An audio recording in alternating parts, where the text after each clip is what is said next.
교회만큼은 마귀가 자기 뜻대로 장악할 수 없는 곳입니다. 그렇기 때문에 마귀는 교회를 허물거나 아니면 교회를 분쇄시키는 것을 최대의 목표를 가지고 공격해 들어옵니다.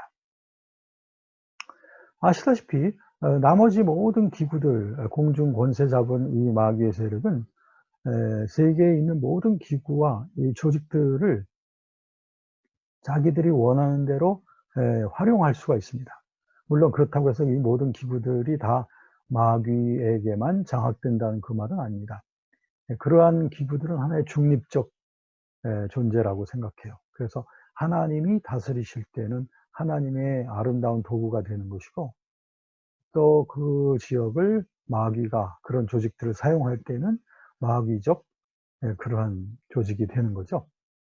그래서 이 교회는 그 그리스도 안에 있는 그 영광스러운 하나님의 그 계시를 우리 잘 볼 줄 알고 그 안에서 활동하는 그런 기구가 돼야 됩니다. 그걸 보지 못하면 우리는 세상 지각에 갇혀 있게 되는 거죠. 교회는 그 본질적으로 그리스도의 몸이요 지체의 각 부분입니다. 원래 교회는 본질상 그리스도의 몸이라고 하는 것이죠. 그렇기 때문에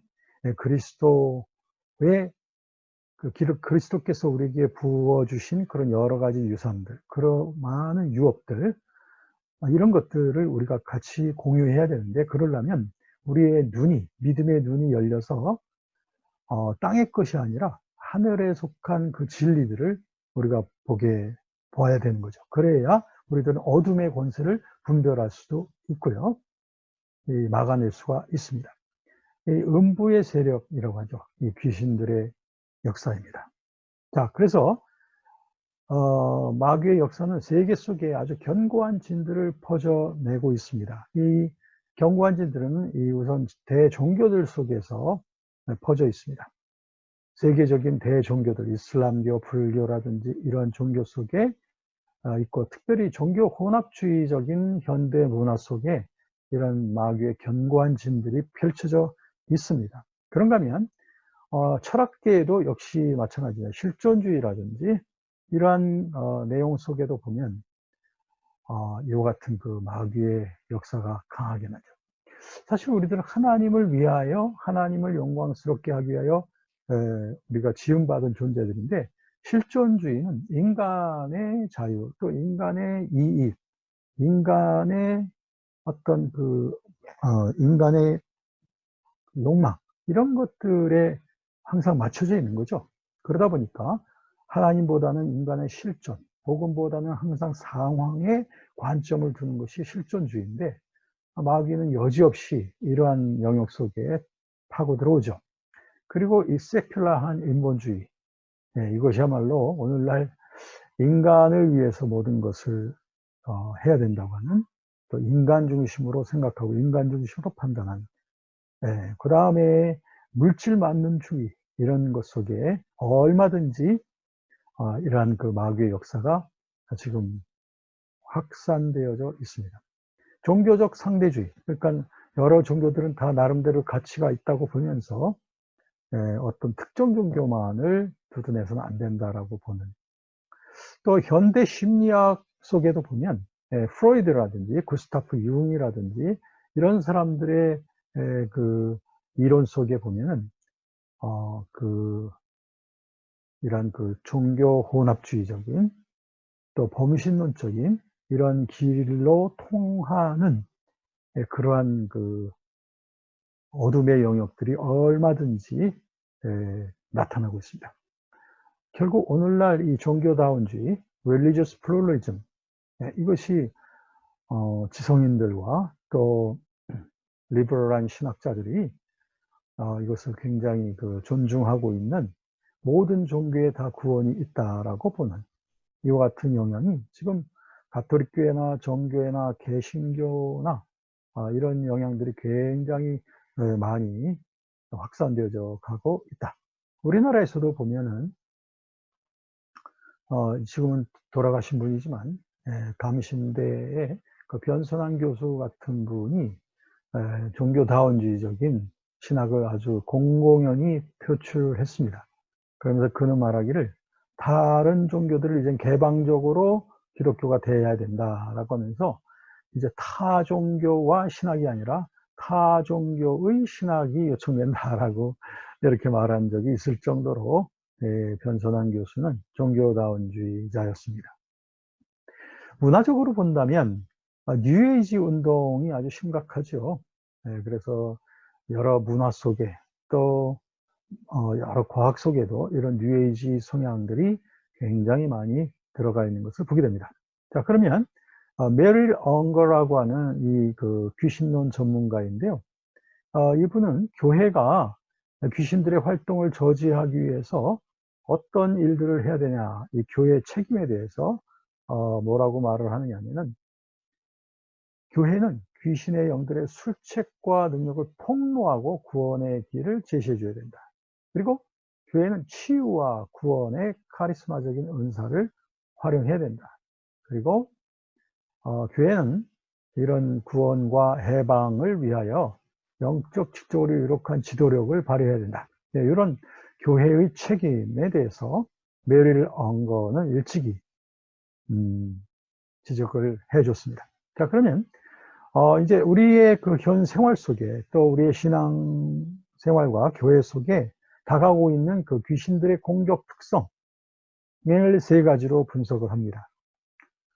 그 세 가지는 뭐냐면, 첫째는 극단적인 혼합주의이고, 두 번째는 극단적인 갱신주의이며, 세 번째는 극단적인 분리주의입니다.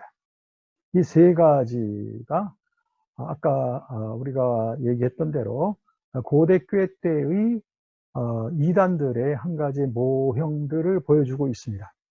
그래서 극단적 혼합주의는 고대교회의 그 영지주의 모델이 보여주고 있고, 극단적 갱신주의는 고대교회의 몬타누스파가 보여주고 있으며, 극단적 분리주의는 고대교회 때 도나투스파가 그 모델을 보여주고 있습니다.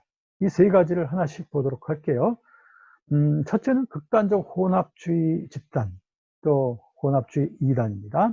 사도행전 4장 12절에 보면, 다른 이로서는 구원을 받을 수 없나니 천하 사람 중에 구원받을 만한 다른 이름을 우리에게 주신 일이 없다 라고 했죠. 그런데 이제 고대교회 때 그 영지주의는 바로 예수 그리스도의 구원의 유일성을 완전히 배제하고 무시하는 그런 혼합주의 집단인 것을 보여줍니다. 영지주의에 대해서는 여러분들이 여러 번 들어보셨으리라고 생각을 합니다만, 영지주의는 한마디로 말하면 로마 제국 내에 있는 여러 종교들을 다 통합시켜서 하나의 커다란 단일 종교를 만들어야 되겠다라고 보는 그런 그 강력하게 활약했던 그런 종교였습니다. 영지주의 특색은 뭐냐면 영과 육의 대립을로 보고 있습니다. 그래서 이원론적인 그런 구조 속에서 인간의 구원 문제를 보고 있다. 그러니까 영은 선한 것이고 육체는 악한 것이다. 특별히 육체성은 악한 거라고 보는 거, 이게 영지주의의 특색이죠. 뭐 플라톤 철학도 역시 이런 성향이 없지는 않습니다만, 어쨌든 영지주의에서 이것이 굉장히 강하죠. 그러다 보니까 예수님도 육체를 가질 수가 없다. 예수님이 육체를 지녔다면 예수님도 악할 것이다. 그렇기 때문에 예수는 실제로 육체를 지닌 것이 아니고 하나의 환영, 하나의 ghost, 어떤 그 귀신, 이런 어떤 phantom, 이런 어떤 환영에 불과하다. 이렇게 해서 소위 그 가현설이라고 하는 그 도케티즘이라고 하는데요. 예수님은 실제 육체가 아니고 하나의 환영이다. 이렇게 보는, 육체성이 없다고 보는 거죠. 영지주의로부터 영향을 받은 그 기독교에는 이런 수도원주의, 독신주의, 금욕주의 이런 것들이 막 자라나게 됩니다. 왜? 이원론적인 영향을 받으니까요. 이 같은 그 영지주의의 영향을 닮은 오늘날의 혼합적인 그 이단들의 대표적인 것을 우리나라 상황에서 좀 보도록 하면, 이 양도천에 세계 일가공회라고 있습니다. 지금은 이 세력이 거의 없습니다. 이제 다른 세력으로 흩어지게 되었죠. 그런데 양도천은 계룡산에서 거기에서 이제 수도 생활을 하면서 모든 세계의 종교가 다 자기 앞으로 온다라고 하면서 세계 평화 건설 운동을 했습니다. 그러면서 세계 일가공회라고 하는 종교를 만들었어요. 그러니까 굉장히 혼합적이죠. 극단적인 영지주의적입니다. 그 다음에 박태선의 전도관, 요즘도 전도관 활동은 있습니다만, 그러나 이제 전에 비해서 굉장히 세력이 급감한 것을 보게 됩니다. 여기 박태선의 전도관도 역시 굉장히 혼합적인 그러한 종교입니다. 그리고 가장 대표적인 혼합적 이단은 통일교가 되겠습니다. 그래서 통일교에서 그 문선명은 모든 종교들을 다 통일시킨다. 그래서 통일된 하나의 종교를 추구하는 것이죠. 그러니까 이런 것들이 다 극단적인 혼합주의 이단이다. 이렇게 말할 수 있겠습니다. 자, 그러면 이걸 좀 한번 그 성격을 좀 요약을 한다면 이 혼합주의 이단들은 여러 종교 간의 통합을 추구합니다. 그러다 보니까 예수 구원의 유일성을 부정하겠죠. 네. 그 중에서도 그 뉴에이지 운동, 현대 뉴에이지 운동이 이런 혼합주의적인 것에 아주 그러한 그 대표적인 것입니다. 두 번째는 기독교 신앙을 합리주의적으로 해석을 하려고 합니다.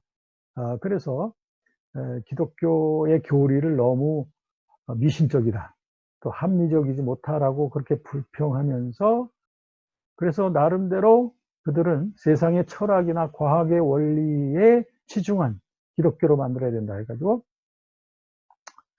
신지학회, 데오소피, 또 크리스천 사이언스, 이런 것들이 바로 이런 종교 혼합주의적인 이단의 대표적인 것, 외국적 대표적인 거죠. 이 데오소피는 신학하고 소피, 철학하고를 합쳐서 합리적인 그런 기독교 교리가 돼야 된다는 거. 크리스천 사이언스는 과학하고 기독교 교리를 합치는 것을 보고 있습니다. 이런 위험스러운 것이죠.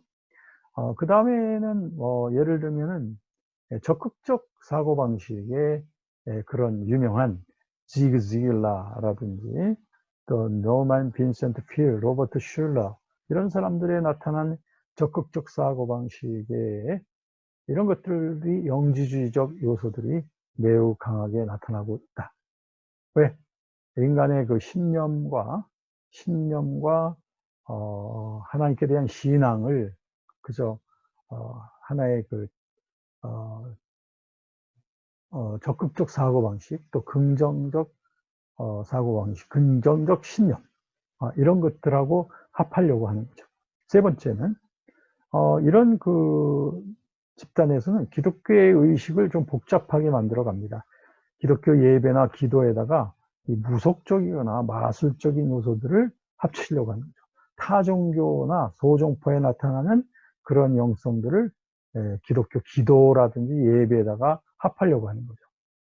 이런 것들이 바로 하나의 혼합주의적인 그러한 시도라고 보고, 지금 이제 이 같은 대표적인 이단들을 몇 가지 우리가 살펴보았습니다. 두 번째는 극단적인 갱신주의. 갱신주의라고 하는 건, 갱신이라고 하는 것은 renewal, 새롭게 하는 거죠. 그런데 이제 갱신주의 하면은 renewalism, 그래서 갱신을 최고로 보는 어떤 그런 태도를 갱신주의라고 하는데, 그 중에서도 아주 극단적인 갱신주의가 될 때는 아무리 이 갱신이라는 게 좋은 의미를 갖고 있어도 갱신이라는 게 하나의 갱신주의가 되어버리고 그것도 극단화되어진다면 이것은 교회를 위한 갱신이 아니라 교회를 오히려 분리시키고 파멸시키는 갱신이 될 수 있다는 거죠. 그래서 그리고 이제 갱신주의에 치닫다 보면 너무 독선적인 태도에 빠져 들어가기 쉽습니다. 그러니까 이런 그 갱신을 부르짖는 사람들, 그런 지도자들은 더욱더 교회의 그 사랑과 일치성, 이것을 굉장히 중시하지 않으면 안 됩니다.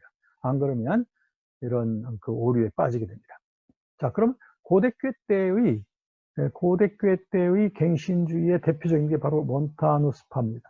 몬타니즘.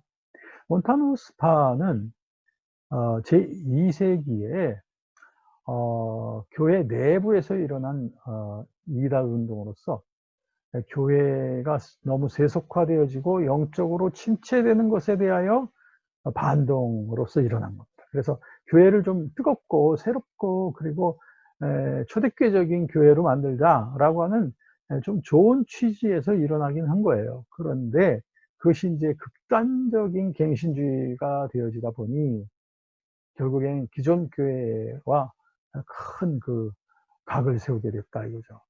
그래서 그들의 특징은 뭐냐면 그들은 성령론을 특별히 강조하면서 그런데 성령이 마치 사도들에게 임했던 것처럼 자기들에게도 임함으로 말미암아 사도들이 행했던 계시나 예언 이런 것들도 자기들이 행할 수 있다라고 보는 굉장히 위험스러운 그런 오류를 범하게 됩니다. 그리고 그들은 구원론적으로도 보면은 너무 극단적이었습니다. 그들은 자기들만이 구원받을 수 있는 집단이라고 자꾸 생각함으로써 집단적 신비주의를 형성하게 되었고요. 그렇기 때문에 그들은 교회론적으로 볼 때 탈선하게 됐습니다. 그래서 자기들만의 그 독선주의에 빠지게 되는 거죠.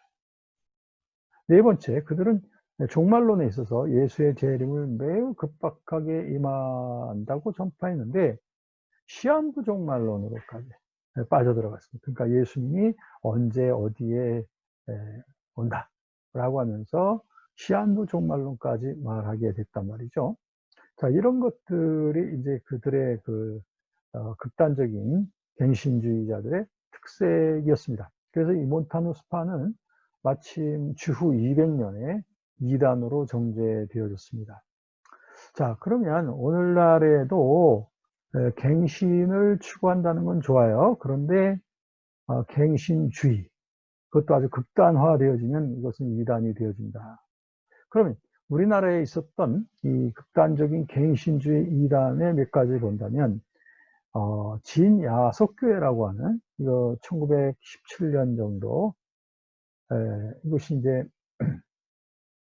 가 있었고요. 이들도 역시 그 교회를 새롭게 해야 된다. 그러려면 성령의 역사와 능력에 의지해야 된다. 특히 방언 예언의 성령의 은사를 강조하고 그들은 토요일을 안식일로 지키고 세종례를 하는 등 기존 교회하고 굉장히 많이 틀려졌죠. 좀 더 최근에 일어난 전형적인 갱신주의 이단으로서는 다미성교회를 들 수 있겠습니다. 다가올 미래를 대비하는 선교회라고 하는 이장님에 의해서 그래서 이 직통계시라고 하는 것을 그들은 말하면서 1992년에 예수님이 10월 달에 재림하신다라고 하면서 그들은 거기에 대한 환상과 계시를 받았다라고 하면서 주장을 했던 거죠. 그래서 1992년 10월 28일 그들이 기다렸던 그런 그 예수님의 재림은 되지 않았죠. 그래서 이 파들은 뿔뿔이 흩어지고 또 이제 작은 분파들로 또 흩어지게 되는 것이었습니다. 이들은 한 신몬타누스파라고도 할 수 있어요. 왜냐하면 그 몬타누스파와 같은 갱신주의가 아주 강하게 이들에게서 보여지고 있거든요. 고대교회 때 몬타누스파들에게서 나타났던 그런 모델 이런 것들이 그대로 나타나고 있단 말이에요. 그 중에서 보면 이 미래에 대한 예언과 계시, 그 성경적인 것이 아니었죠. 그들은 그 노스트라다스라든지 에드가 케이시와 같은 이런 사람들의 그 종말에 대한 예언 이런 것들도 굉장히 신뢰하고 무엇보다도 그들이 이 주관적인 체험에 너무 빠졌다라고 하는 거예요. 성경의 전체적인 내용보다는 자기의 주관적인 그 신비적 체험을 많이 강조했다라고 하는 거죠. 그리고 그들은 독단적이고 배타적으로 자꾸 빠져들어감으로 말이야 그들 스스로 집단적인 신비주의를 형성하게 되었습니다. 그래서 임박한 시한부 종말론을 강조했고요. 그래서 이러한 것이 몬타누스파들에게서 나타났던 그 모습하고 아주 그대로 유사한 것을 볼 수가 있습니다. 네. 그래서 이들에게서 나타나는 그 신학에 대해서 이들은 아주 무시를 하는 거, 그리고 어떤 자기들이 주관적으로 받는 그 환상이라든지 예언, 계시 이런 것을 의지해야 된다라고 그들은 말했던 거죠. 이것은 굉장히 위험스러운 것이었습니다. 그래서 우리들은 이런 극단적인 갱신주의자들이 우리 주변에 있을 때 우리들은 항상 강조해야 될 것은 뭐냐면 교회의 통일성, 그죠? 교회의 통일성 이걸 굉장히 강조해야 된다. 라고 교회를 존중해야 되는 거죠. 그래서 독선적 소그룹을 만들기보다는 교회의 질서를 잘 순응하는 그런 소그룹들이 되도록 해야 되는 거죠. 그래서 교회를 분리하고 교회를 맞서서 왜 이렇게 하지 못하느냐, 왜 우리 교회가 기도도 안 하나, 뭐 왜 말씀도 안 보나, 뭐 하면서 하나의 그 독선주의에 빠져 들어가기보다는 교회의 유대와 일치 이것을 굉장히 존중하는 사람들이 돼야 되고 그런 그룹이 돼야만 여러 데 빠지지 않게 되는 거죠. 자, 세 번째는 극단적 분리주의 집단이다. 이것은 고대교회 때에도 보면은 도나투스파라고 하는 분리 집단이 있었죠. 이 도나투스파들의 주장은 이겁니다. 교회는 성결한 자들이 모여야 그게 참 교회다. 이게 그 도나투스파들의 기본적인 거예요. 그런데 이 도나투스파를 대항하여 당시 교회의 대표자 역할을 했던 어거스틴은 도나투스파를 다시 회유시키려고 많이 애를 썼어요. 그러나 이 도나투스파들은 계속 자기들의 독선을 유지해 갔죠. 그래서 마침내 어거스틴은 도나투스파를 비판을 하게 되죠. 교회론에 대한 비판을 하게 된 겁니다. 그래서 도나투스파에서는 교회 구성원들이 성결해야 그게 참 교회라고 보는데 반하여 어거스틴은 그게 아니고 교회는 교회의 머리가 예수 그리스도이시기 때문에 교회는 거룩한 것이다. 그러니까 교회 구성원들은 비록 죄인이라 할지라도 예수 그리스도의 이름으로 모인 그 교회는 그 예수 그리스도의 그 거룩함이 분여된다라고 하는 이런 교회론으로 어거스틴은 도나투스파들을 이제 비판을 한 거예요. 자, 오늘날도 그렇습니다. 오늘날도 이 분리주의 집단들은 다 도나투스파와 같은 그런 독선에 빠져 있습니다. 전체로서의 교회를 존중하지 않죠. 자, 예를 들어 볼까요? 여호와의 증인이 그렇습니다. 여호와의 증인, 지금까지도 마찬가지죠. 그들은 뭐 교리적으로 잘못된 것이 굉장히 많습니다만, 기독론에 있어서나 삼위일체론에 있어서나 뭐 종말론에 있어서나 그렇습니다만 가장 그들의 그 폐해는 뭐냐면 바로 교회론이죠. 즉 자기들만이 선택된 자들이라고 보는 거, 자기들 집단만이 유일한 구원의 제도라고 믿는다는 거, 이게 그들을 극단적인 도나투스파라고 말할 수 있는 거예요. 그 다음에 지방교회를 들 수 있습니다. 이 지방교회라고 하는 것은 이것은 원래는 그 워치만 리라고 아시죠? 워치만 리의 영향을 받은 제자인 그 위트니스 리에 의해서 만들어졌죠. 그래서 그 선생이었던 워치만 리에게 있어서는 이런 그 분파성이 그렇게 많이 보이지 않는데 이 위트니스 리에 있어서는 이제 이런 분파주의가 강하고 나와요. 왜 지방교회냐? 이건 뭐냐면 어느 지방이나 거기에는 교회가 하나라고 하는 거예요. 그리고 어떤 그 교파 같은 것은 하나님이 만들지 않았으니까, 예를 들면 뭐 경주에는 경주 지방교회가 있는 거고, 서울에는 서울교회가 있는 것이고, 하나의 그 지방교회밖에 없는 거다. 그게 바로 이제 자기네 교단이라는, 자기네 교회라는 거죠. 그래서 이 교회 아니고서는 구원을 받을 수 없다. 얼마나 독선적입니까? 굉장히 독선적인 분리주의를 그들이 보여주고 있는 것을 봐요. 자, 그러면 이런 것들 보면서 그 분리주의에 대해서 어떻게 우리가 이걸 막아낼 수 있을까? 그것은 우리가 무엇보다도 몸담고 있는 교회에 대한 사랑과 존중의 정신이 가장 필요한 거죠. 네.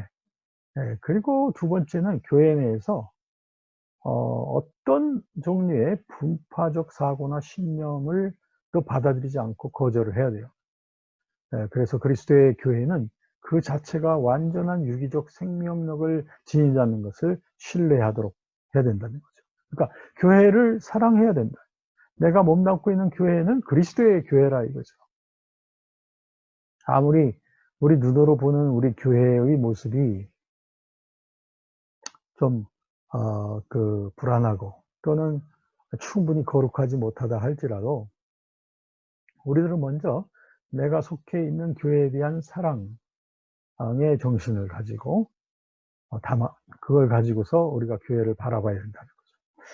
자, 그러면 저는 이렇게 그 이단 분별에 있어서 이런 교회론에 대한 강조점을 늘 이렇게 하고 있는데요. 그렇기 때문에 우리들이 이런 그 건강한 교회론을 갖는 것이 이단 그 분별과 이단을 다룸에 있어서 가장 중요한 일이라고 생각을 합니다. 그러면 건강한 교회론에 심하게 배제되는, 거기에 맞서는 그런 잘못된 의식이 있는데, 그게 뭐냐면 바로 개교회주의입니다. 이 개교회주의가 어떻게 보면 이단들이 크게 활보할 수 있는 터전을 만들어주는 게 바로 이 개교회주의가 될 수 있다는 거죠.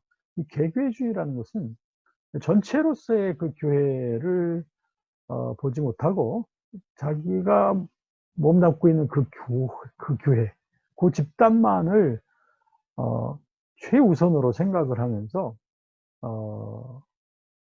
다른 교회들을 뭐랄까요, 룩다운하고, 다른 교회들은 상당히 간과하고 자기들의 교회성만을 강조하는, 이런 것이 바로 이제 개교회주의죠.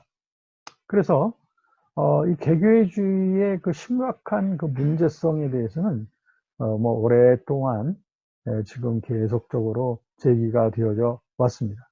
그래서 개교회주의를 타파하지 않으면 교회 간의 연합과 협력도 되지 않는다는 거죠. 네. 그렇기 때문에 이 개교회주의의 그 폐해성에 대해서는 뭐 제가 지금 다시 말씀드리지 않아도 이 개교회주의로 인한 그 어려움들이 얼마나 많은가. 특별히 개교회는 교회 간의 경쟁을 야기시키는 필요 이상의 경쟁이죠. 그러다 보니까 이 경쟁이 과열되다 보니까 서로 교회 간에 도덕적이지 못하고 질서가 없는 이런 경쟁들이 일어나게 되곤 한다. 그리고 개교회주의 때문에 큰 교회, 그 교세가 큰 교회와 작은 교회 간에도 문제가 크게 벌어져요. 사실 엄밀히 말하면 그리스도가 보실 때 뭐 큰 교회, 작은 교회가 어디 있겠습니까? 그러나 이 세상에서 우리들은 교회당 규모, 또 교세의 그 규모에 따라서 마치 그 큰 형님, 작은 형님처럼 말이죠. 이런 식의 어떤 그 인식들을 벗어나지 못할 때가 많단 말이에요. 이것은 잘못이죠, 사실은. 네. 만약에 큰 교회, 큰 사이즈의 교회들이 개교회주의에만 있게 되면은 큰 어려움이 발생하죠. 저도 그 어떤 모임에서 그러한 그 좀 작은 교회 목사님들의 호소를 들어봤습니다. 어떤 큰 교회에서 마을의 구석구석까지, 마을의 구석까지 교회 차량들을 어 돌려 가지고 결국엔 작은 지역에 있는 신자들이 그 차를 타고 큰 교회로 도시로 나간다는 거죠. 그러니까 인제 그 작은 마을에 있는 교회들은 죽는다는 거죠. 예, 인제 그런 피 맺힌 호소를 어떤 모임에서 이 작은 교회를 담임하고 있는 목사님들이 어 이렇게 호소하는 모습을 제가 보았습니다. 예, 또한 개교회주의는 교회 부흥의 심각한 요소입니다. 어떤 사람들은 개교회주의가 교회 부흥의 원인이었다고 그렇게 말하는 분도 있어요. 왜냐하면 경쟁을 시켜 가지고 서로들 교회 부흥이 됐다 이렇게 말하는데 이건 정말 말도 되지 않습니다. 만약에 다르게 생각을 해 보십시오. 만약에 우리 교회들이 서로 연합해서 사랑과 일치 속에서 하나가 된다고 생각해 보세요. 그러면 결과적으로 그 지역 사회 내에서 말이죠. 그 단합되어진 그 교회의 힘으로 우리가 못할 것이 없습니다. 예수님께서 말씀하셨죠. 어 "내가 이 반석 위에 교회를 세우리니 음부의 권세가 이기지 못하리라." 이렇게 말했지 않습니까? 예, 그러니까 우리가 교회가 하나로 그리스도 안에서 일치되어져 가지고 협력하게 되면 우리들은 정말 많은 것들을 할 수 있다는 거죠. 예. 교회는 이런 점에서 볼 때 교회가 일치되고 사랑으로 연합이 될 때 이 세상에서 이 교회만큼 강력한 기구는 없습니다. 네. 자, 그렇기 때문에 우리들은 커다란 숙제를 갖게 되는 거죠. 이 개교회주의를 우리는 타파해야 됩니다. 어떻게 해야 될까요? 첫째는 이원론적인 목회관을 탈피해야 돼요. 이게 무슨 말이냐면 목회자들이 가정과 교회, 성도들이 가정과 교회로 이렇게 이원화시키고 교회와 직장으로 이원화시키고 이런 신앙 좋다는 게 뭐냐? 그저 교회에서의 생활을 많이 하고 교회 활동이 많으면 그 신앙 좋다고 말한다. 이것은 사실은 너무 이원론적인 거죠. 참 신앙이라고 하는 것은 교회뿐 아니라 가정과 직장과 삶, 이 모든 것들이 다 어우러지는 그런 장에서 우리가 참다운 그 신앙의 모습을 볼 수 있지 않습니까? 그러니까 이런 이원론적인 목회관을 좀 우리가 탈피해야 된다. 그래서 사회에 필요한 존재로서의 교회가 되야 된다. 둘째는 뭐냐면 교회 공동체성을 회복해야 된다. 네. 이거 개교회도 그렇습니다. 개교회가 이제 코이노니아가 회복되어진 교회가 돼야 되죠. 각 개교회들도. 더 나아가서는 한 지역 내에 있는 교회들이 서로들 그 코이노니아 교제가 이루어져야 되죠. 왜? 한 몸이니까. 그렇죠. 한 몸이니까 말이에요. 그래서 이러한 그 한 몸 사상을 가지고 우리가 이런 교제가 회복이 되어져야 그래야만 우리들은 이 개교회주의를 우리는 벗어날 수 있게 된다라고는. 어떻게 보면 참다운 교회상으로 우리가 접근해 가는 과정에서 우리들이 이런 몸살이 지금 필요한 것이다. 세 번째는 뭐냐면 부흥의 확산을 위해서 함께 기도해야 된다. 함께.